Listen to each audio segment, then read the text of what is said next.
Hello साथीहरू, आज चाहिँ म चिकन अचार बनाउँदैछु। हेर्न सक्नुहुन्छ चिकन यता चाहिँ तेल बसालिसकेछु। म कसरी बनाउँछु हजुरहरूलाई म देखाउँछु ल। यो चाहिँ अलि बढी नै भएछ। यो चाहिँ अर्को घानमा यो अहिलेलाई राखिसके। यति भयो, यतिको भयो। अब म यसलाई निकाल्छु, फेरि अर्को घान फ्राई गर्छु। यतिको भयो, यतिको भएपछि यसलाई निकाल्ने अनि फेरि अर्को घान फ्राई गर्नुपर्छ। र हेर्नुहोस् है, यो चाहिँ अर्को घान हो है। पहिलाको फ्राई गरेर यता राखेछु। अब यसलाई पनि यस्तै फ्राई गरेर निकाल्ने हो। अनि म पछिबाट देखाउँछु हजुरहरूलाई। हेर्नुहोस्, यो चाहिँ मसला चाहिँ म पिसेर रेडी गरिसकेँ। सब मिक्स गराएर पिसेको एकै ठाउँ, छुट्टा छुट्टै पिसिन। अनि यता चाहिँ लसुन भइहाल्यो, यो चाहिँ अदुवा, अनि यता खुर्सानी पिसेर राखेको। यता मासु फ्राई हुँदैछ। यता यो फ्राई भइसक्यो पहिल्यै। अर्को घान पनि फ्राई भइसक्यो। अब चाहिँ म यसलाई निकाल्छु अनि मसलाहरू पकाउँछु। हेर्नुहोस्, अब चाहिँ म यसलाई निकाल्छु। हेर्नुहोस्, अब चाहिँ म यसमा मसलाहरू पकाउँदै जान्छु। यो चाहिँ लसुन हो।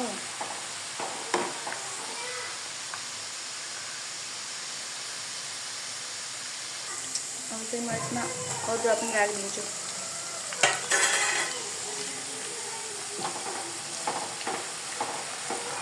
हल्का फ्राई भइसकेपछि अनि मसलाहरू राख्ने।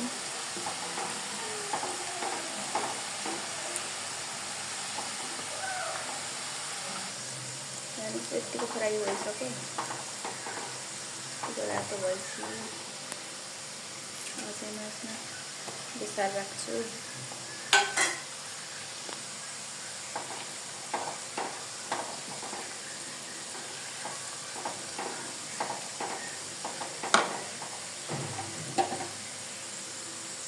अब चाहिँ म यसमा मसला राख्छु।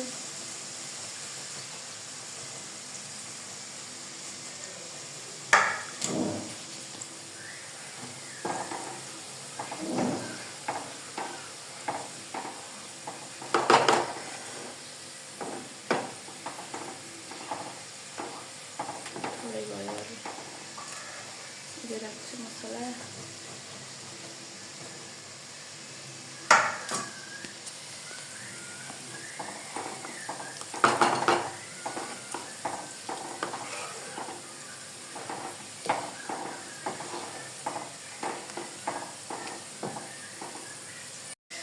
अब चाहिँ खुर्सानी,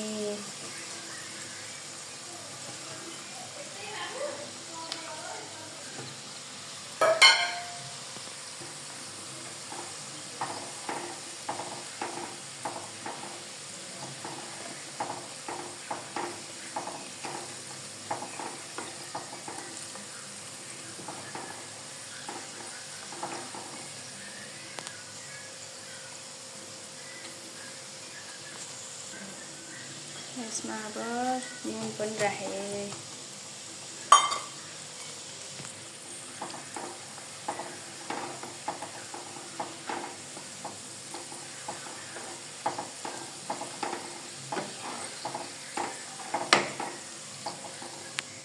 मासु चाहिँ यता छ।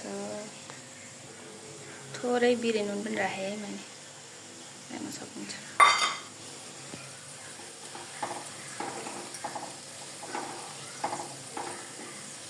बिरे नुन राखेँ। अब हल्का यो कश्मिरी मिर्च के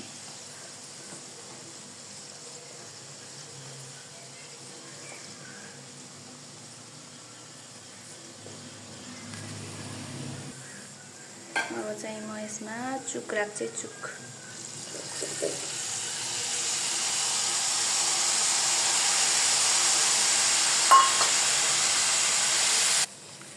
हेर्न सक्नुहुन्छ म चाहिँ मासु राखिसकेँ। एउटा हातले मिलेन कि राखेको बनाउँछु भनेको। फाइनली हेर्नुहोस् मासु राखेपछि यस्तो भयो। अब चाहिँ म एकैछिन पकाउँछु यसलाई अनि देखाउँछु हजुरहरूले। हेर्नु साथीहरू फाइनली मैले अचार बनाइसकेँ। हेर्न सक्नुहुन्छ यस्तो भयो फाइनली लुक। कति धेरै तेल छ भन्नु होला, यति तेल नहाल्ने त अचारै बन्दैन। हेर्न सक्नुहुन्छ यस्तो भाँडामा खनाइसकेँ मैले चाहिँ सेलाउनको लागि। अनि पछिबाट प्याक गरेको पनि देखाउँछु हजुरहरूलाई। ल हेर्नुहोस्, हेर्नुहोस् अचार पनि सेलाइसक्यो। अब चाहिँ म बट्टामा राख्छु, कति हुन्छ कि त्यहाँ।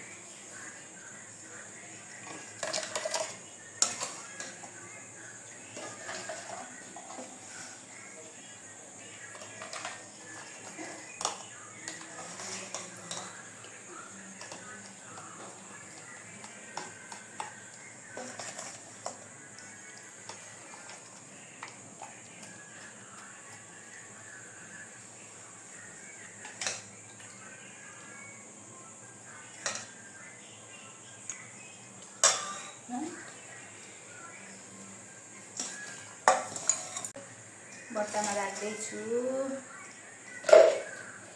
एउटा बट्टा भरियो, यो बट्टा भरिन्छ कि नहीं है त।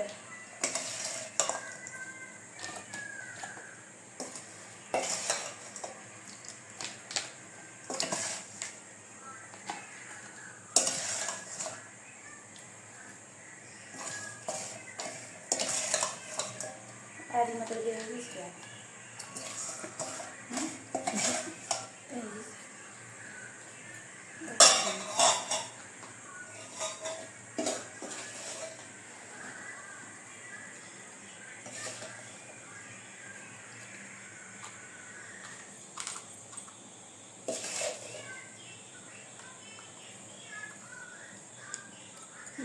यो बट्टा नि भरियो।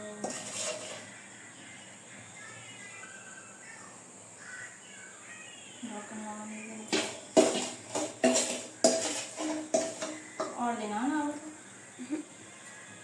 धेरै भयो, ठिकै भयो हुनु त। हेर्नुहोस् भइयो, अब यति भयो अचार। फाइनली सकियो। By by.